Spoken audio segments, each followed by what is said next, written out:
السلام علیکم ویورز، کیسے ہیں آپ لوگ؟ آج ہم آپ کے سامنے بیان کر رہے ہیں حکایت سعدی کی داستان خود غرض انسان۔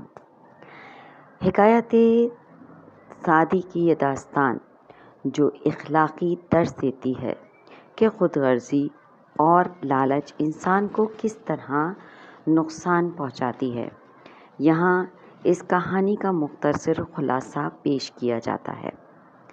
ایک دن ایک گورنر اپنے محل میں ایک خزانہ رکھا۔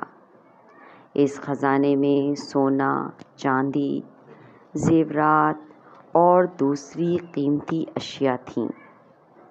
گورنر نے حکم دیا کہ جو بھی آدمی اس خزانے کو دیکھے اور کسی بھی چیز کو چرانے کی کوشش کرے، اسے سخت سزا دی جائے گی۔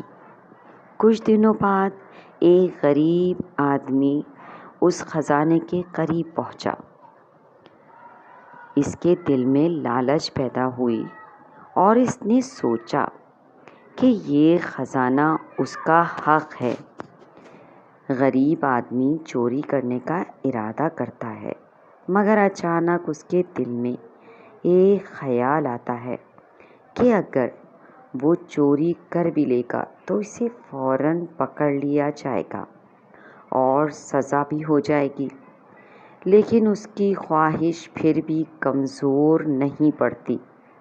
آخر کار اس نے فیصلہ کیا کہ وہ کچھ ایسا نہیں کرے گا اور نہ خزانہ چرائے گا۔ وہ یہ سوچ کر واپس چلا جاتا ہے اور اس نے اپنے دل کی سچائی کو قبول کر لیا۔ اس کہانی سے ہمیں یہ سبق ملتا ہے کہ خود غرضی اور لالچ انسان کو نقصان پہنچاتے ہیں اور سچائی اور ایمانداری ہمیشہ کامیابی کی راہ میں لے کر جاتے ہیں۔ تو ویورز، کیسی لگی آپ کو یہ داستان اور آپ نے سیکھا اس سے کیا سبق؟ مجھے کمنٹس میں ضرور بتائیے۔